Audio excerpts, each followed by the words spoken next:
Who's Welcome. going first? We're keeping that too. That's great. That was amazing. Okay. Welcome to the Fullest End podcast. I am your co-host extraordinaire, old man dad, Dr. Mark Leonard. And I am Andrew Leonard, the cliffhanger from the old Between the Lions show, right? Just leaving you guys on the cliffhanger over the last week. I love it. Yeah, we do have a cliffhanger. So last week we were talking about ultimate flexes and we were talking about different strategies that we have used to help us to be able to I guess, move away from the comparison trap and move towards allowing God to be more in control of our life. And you left us all on a cliffhanger. I would love to hear some more of the story. What's going on? Yeah, so last week, by the end of our very ADHD filled episode, we were discussing going down the right path that God has for us. And I kind of had a pretty interesting experience this last week through a lot of prayer, trying to decide if I was on the right path that God had for me. I had a pretty fun experience that actually involved my patriarchal blessing. Oh, So I know typically we don't share those because they're pretty sacred blessings, but there was something in there that was pretty cool. One of the other things I discussed last week was that I came home early from my mission for worthiness problems, right? Because of that, I was not able to serve the full 2 years. I only served a very short time. I was blessed enough to serve in the Philippines, an incredible place. I was out for a little while before feeling the guilt that God gave me. Talking to my mission president, being sent home. I was home for about a year before going back out. And that whole story of deciding to go back out is definitely a story for another day that we'll have to discuss. But while I was home, I had people all the time. I mean, I'm sure you remember it, right? People all the time. Oh, hey, I wasn't expecting you home. Are you okay? Did you have some health problems? Everybody always goes right to that because we want to be nosy, we want to pry, but we don't want to do it in a rude way. So we just ask, oh, do you have health issues? So I just got blunt. No, no, I don't have health issues. I have worthiness problems. I loved it. I loved the faces I'd get. I enjoy that. I It's the same reason I tend to say some things that I say when I swear because it kind of gets that look. Whoa, I didn't expect that. You guys, I have a full sleeve tattoo designed that at some point I'm going to get because I know that it's going to not I'm not doing it because I know people are not going to like it, but that is a benefit in my eyes.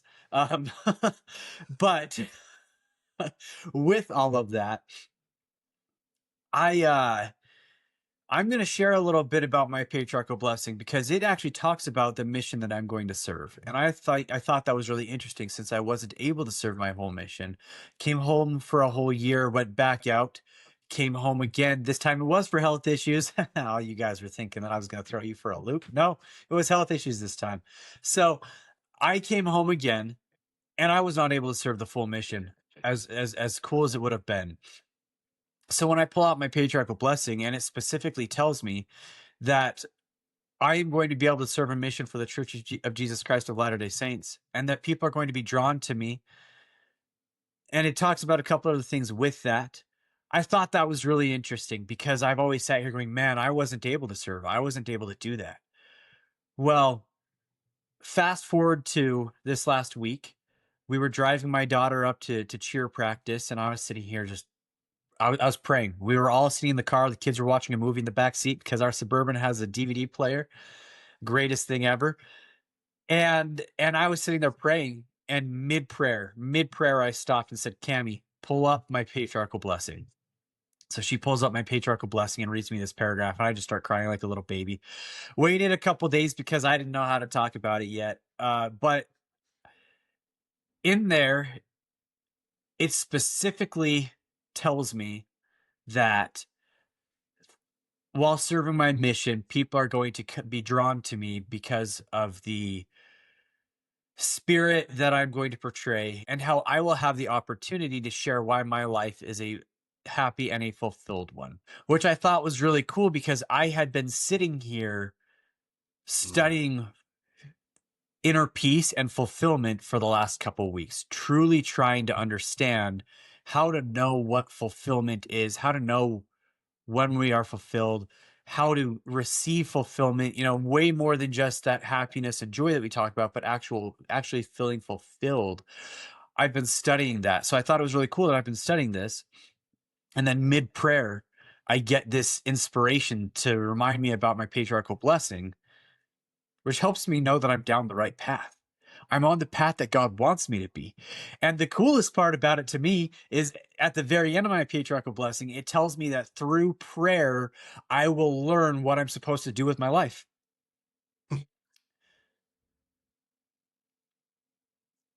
I always thought that was talking about praying and praying and I would know what I was supposed to be doing.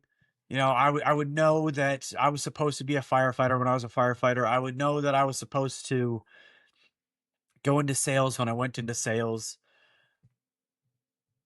This brought a whole new meaning to it.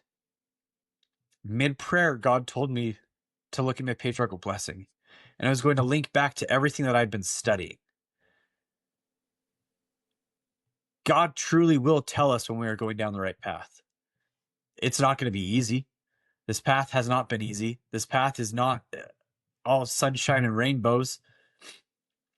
I haven't woken up with a million clients day one, right? It's been a slow process to get those clients, but we're getting there. And it just helps me know that I'm doing what I'm supposed to be doing, and I'm so blessed that I get to be a disciple of Christ for my job. I think it's a pretty cool thing to be able to do. If you were coaching one of your clients who has a similar, weight in his life where he's a dad, he's working, he has a dream and a goal, he really has his passion to go do something, and yet he just feels like every time he makes a step forward, he ends up sliding back 2 or 3 steps. What advice would you give to that father, to that husband who is really striving to become? My advice would begin with asking them to kind of take a moral inventory of where they're at. Where are you at with your resilience? Rate yourself on a scale of 1 to 10, as cheesy as that is. I know we have some clients who don't like that, right? But rate yourself on a scale of 1 to 10. Where is your resilience at? Where's your acceptance at? Have you accepted where you're at in life? Have you allowed yourself to feel it? Have you allowed yourself to be okay with where you're at? Where is your equanimity? Are you able to be stable and control your emotions in hard situations? And then I would ask them to truly look at their internal control and say, "Hey, look, like, are you content? Or are you too focused on the next step, on the future, on the striving that you're not okay with where you're at right now?" Rate yourself on these things, figure out where you're at with each one of these. And then when you found where you're at, okay, now you know what you need to work on. Now let's go ahead and let's create a plan. Let's talk about what are a couple things we can do this week to to work on that one or two areas. Because I think all of these things are truly, to me, all those are parts of inner peace. If you can be accepting of situations and circumstances, if you can hold your cool, hold your temper, if you can be okay and find joy even through the hard parts, if you truly have a great internal focus and you're not worried about the outside world, if you can focus on all of these things, that's the first step. You can correct me if I'm wrong.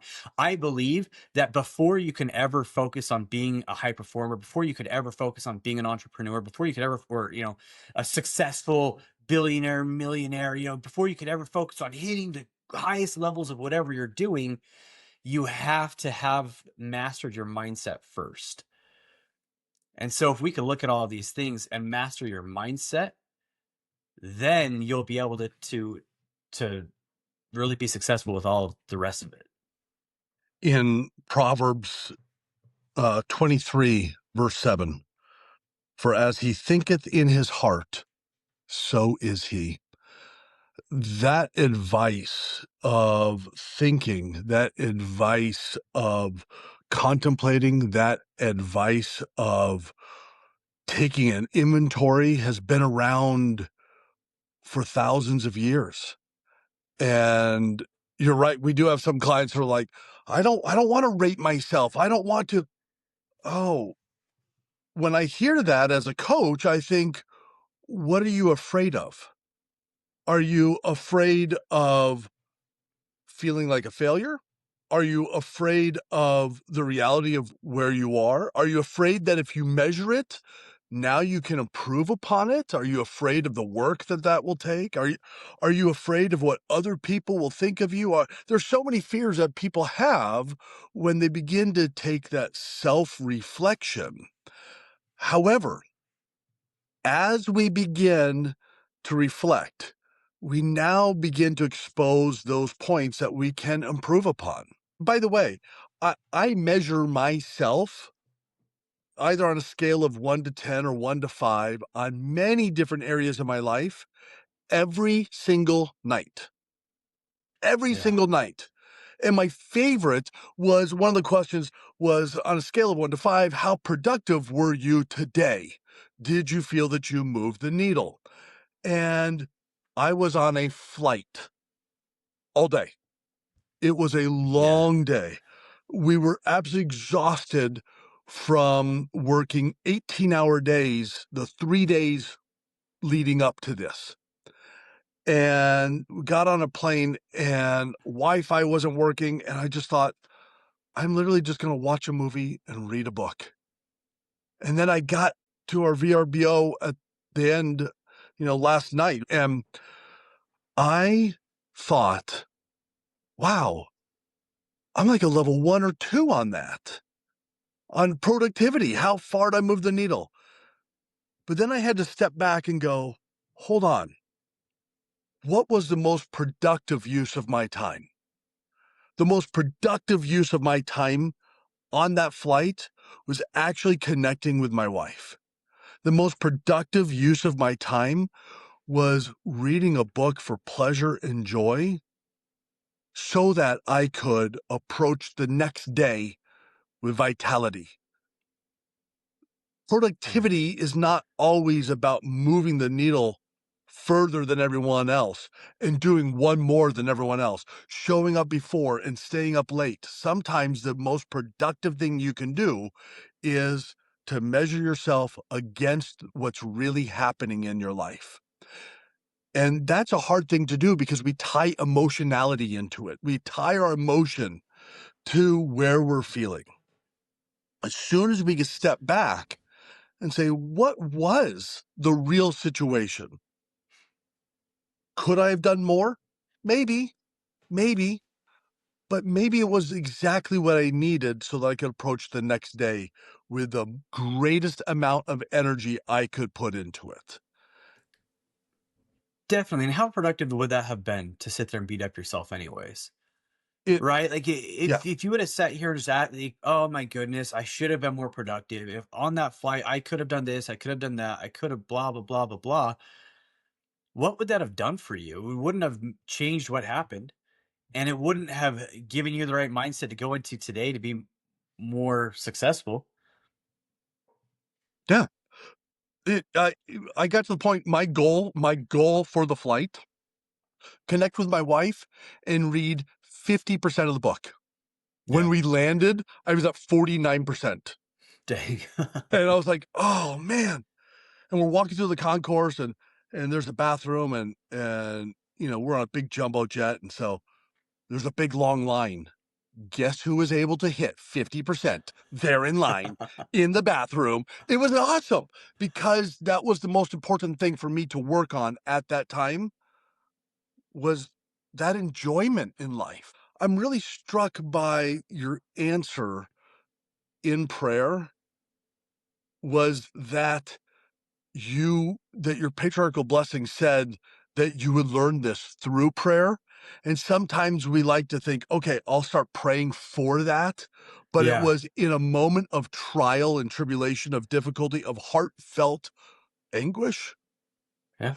asking for help from God in prayer, that he Yeah. said, "My son, peace be unto thy soul, for thine afflictions shall be for just a small moment." Yeah. It was cool. It was a really cool experience. It took me, like I said, a couple days to talk about it with my wife, but I finally did. Um, not that I was hiding it or anything. It was just I didn't know how to talk about it because it was a pretty cool experience. Okay, so we obviously just talked about a little bit of advice that we would give clients. Like I was saying, I feel as though mindset's truly where it all starts. Mm, There's a quote I was just looking for it in my copy of As a Man Thinketh that we were talking about last week. There's a quote in there, and I don't remember exactly what it is, but he basically says that our clean thoughts produce clean habits, and how mm, he discusses this in relation to food. At least I think he does. Maybe I just took it as food because I'm always thinking about food. We could go to the gym and work out every day, right? And if we're putting junk into our food, we're going to look like junk, right? People forget that our mind is just as powerful of a muscle. It's just like you go to the gym and you're lifting those heavy things and putting them back down all the time. We have to do the same thing with our mind. So it kind of ties into what we are talking about a little bit last week, where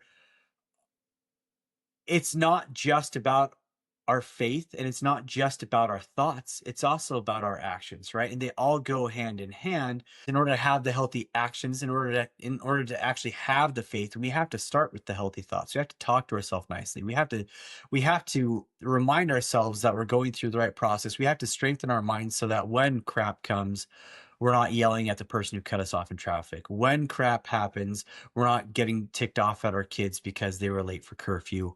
We're teaching and we're guiding them through it. I I agree with you. Mindset is the biggest tool someone can utilize in every aspect of their life. Okay, question. I have admitted openly that I am an Olympicaholic. I Oh have my goodness. I have watched more hours of the Olympics. How many times did you cry watching the Olympics? Somewhere between 3 and 6. Yeah, I would agree with that. One of them was on Sunday, last, when the US men's hockey team won gold against Canada. I admit I teared up. I was pretty It excited. If you didn't cry during that, then you're just a heartless, terrible person. Ye Because let's face it, that was not only did we watch history, but then the tribute and grabbing what is his name? Goudreau? Good, right? Oh, Is that it? Gaudreau, Gr- yeah, number 13. yeah, grabbing his kids and bringing them down on the ice. Oh my goodness. It was already an emotional moment because this was I watched Miracle all the time growing up. That was my favorite movie. I love Yeah. Miracle. The United States hockey team, phenomenal. I've always been a fan. But so I was already emotional because we won, and then you added that into it. Oh yeah. It was Yeah. It was incredible. That was amazing, and for those of you that don't know, number 13, Gaudreau, he and his brother were out cycling. He was, US men's hockey team. They were out cycling in New Jersey, and they were hit by a drunk driver and killed instantly. Absolutely, absolutely tragic, and the whole US men's hockey team have rallied together Yeah. behind him. So that's point number 1, and I'll tie these together in just a moment. Point number 2, Alyssa Liu, US women figure skater. She won gold. Here's the coolest thing about her story and why I cried. She retired. She retired because she was burnt out. She was overwhelmed. She just wanted to have a life. Her whole life was dedicated to the sport and this craft. And she just couldn't do it anymore. And she said, I'm done. I quit.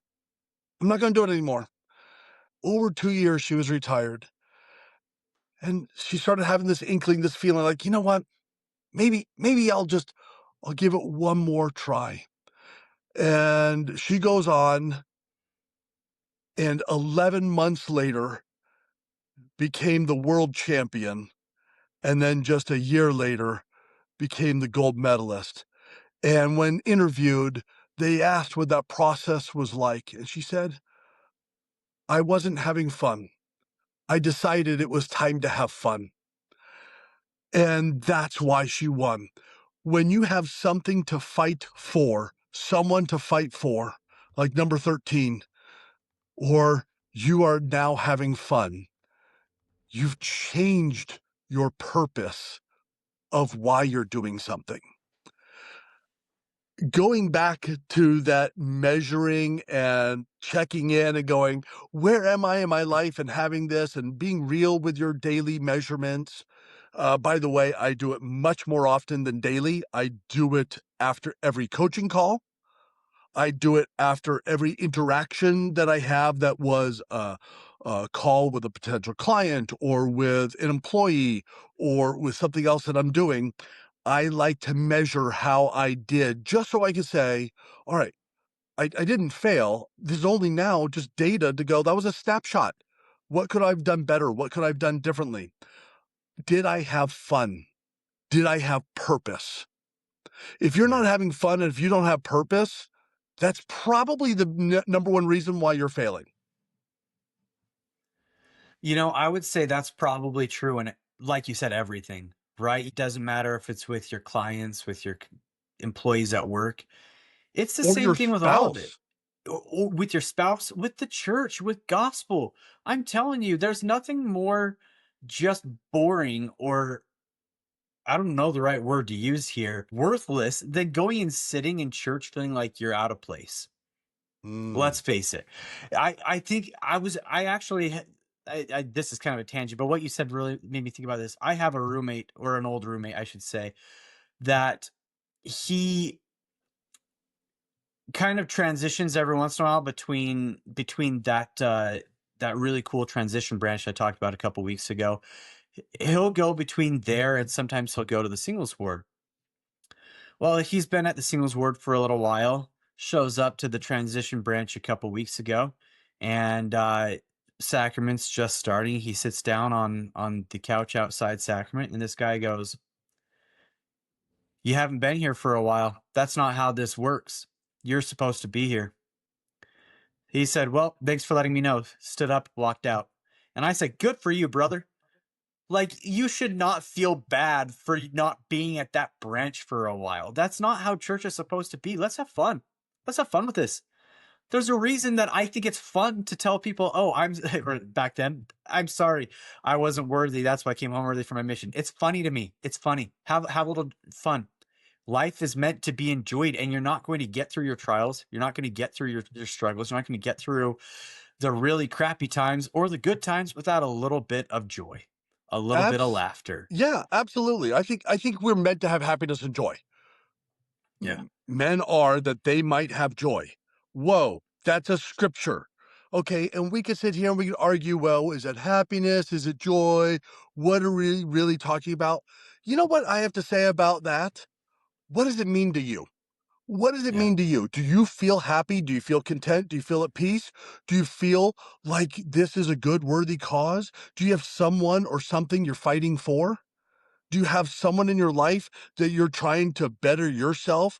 And are you measuring yourself against that? Not to fail, Yeah. but rather to say, I am making strides every single day with intention to be better for my wife. I married way above my pay grade, Yeah. way above. Same. Oh my goodness. Yeah. And now, but here's the thing, she chose me. And so if she chose me, then what am I doing to fight for her and for that purpose? So I fight for that and I fight for happiness and joy. Am I having fun? And if I'm not having fun at church, then I'm approaching church wrong. Definitely. I don't Well, believe that church is meant sorry, I don't believe that church is meant to kick us down. I think church is meant to be a connection ground, and people say, "Yeah, well, our redemption and our salvation and our eternal life is a personal choice." Yeah, not meant to be done alone. If it were, there'd be yeah. no such thing as a ceiling.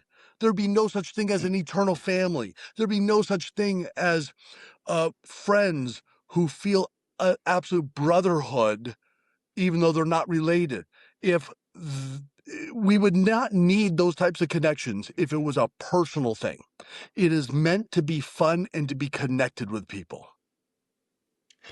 And I think that's what it comes down to is have a little bit of joy, have a little bit of fun, right? Don't get so caught up in whatever you're striving for that you're not enjoying it. Makes me think of Eileen Gu, the reporter that asked her, she had two silvers, right? Speaking of the Olympics, because why not? Why not? Let's take it back to that. Yes. She had two silvers, and the reporter asked, like, do you look at this as two silvers won or two golds lost?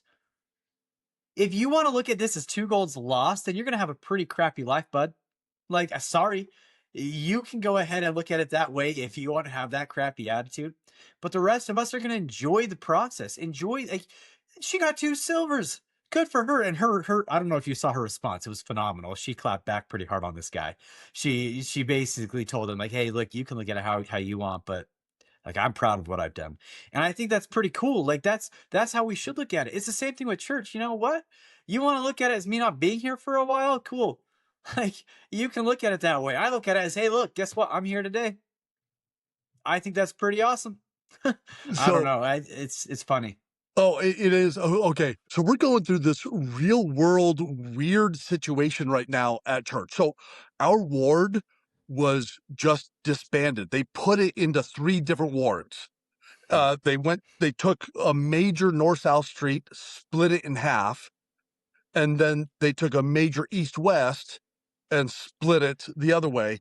And all of this in preparation for a stake split that's happening next Sunday. Wow. And we're gone for the whole thing.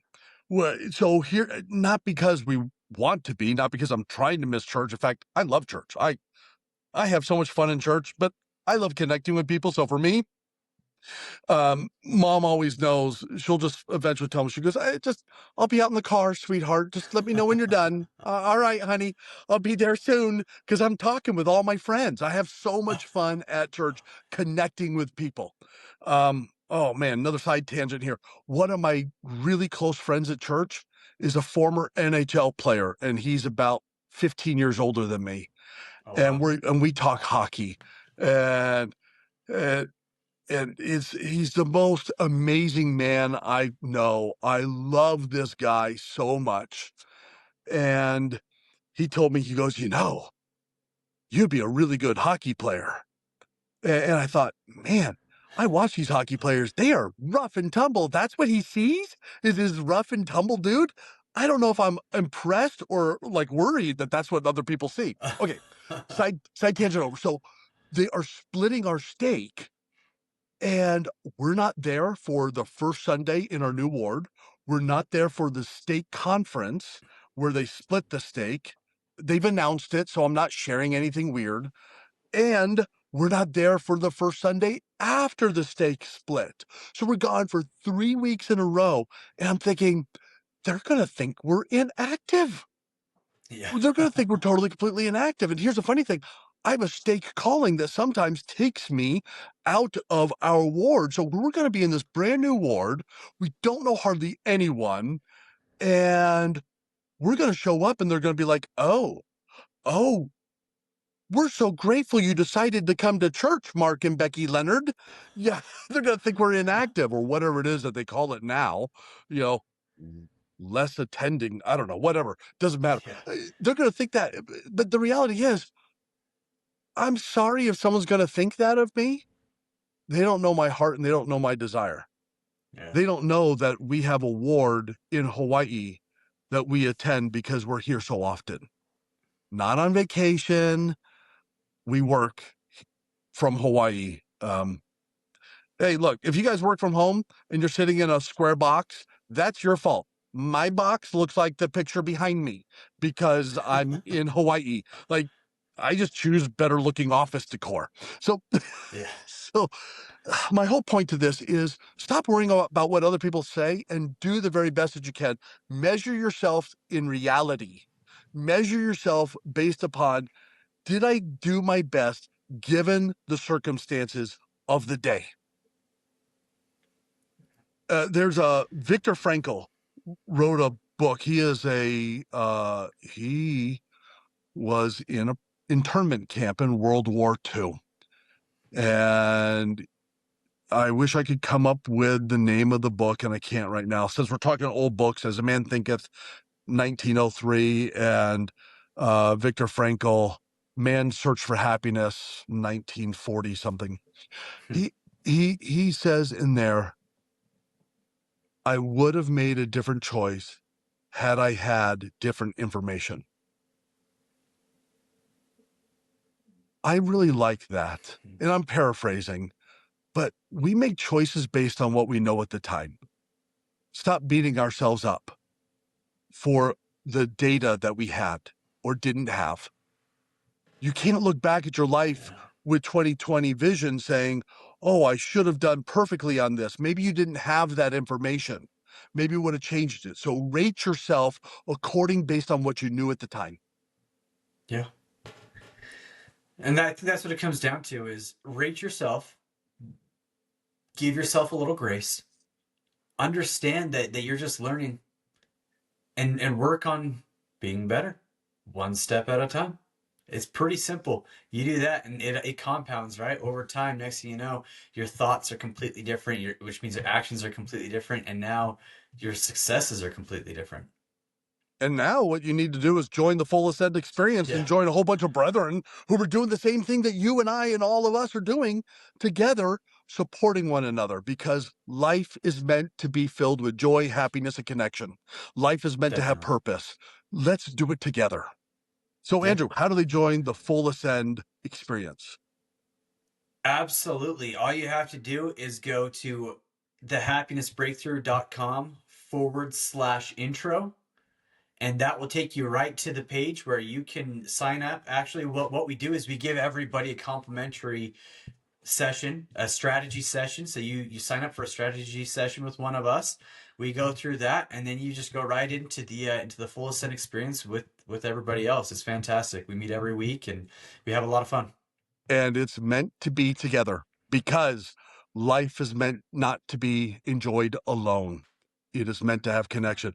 I loved this topic. Another spitball conversation Yeah, off the top of our head, but truly from our hearts. Life definitely. is meant to be enjoyed. Let's go out together and make the world a better place, but let's do it with purpose and with grace. It is absolutely meant to be done with a little bit of grace and a little bit of enjoyment. So come join us, and thank you for joining us this week. It's been a lot of fun. These last 2 weeks have been a little bit different than what we normally do, but we've enjoyed just kind of sharing our different thoughts about different things with you guys. As long as you enjoyed it as well, like it, comment on it, share it with somebody that you love, share it with somebody that you think it could benefit their life. And again, thank you so much for being with us, and go out there and full ascend. Thanks, y'all.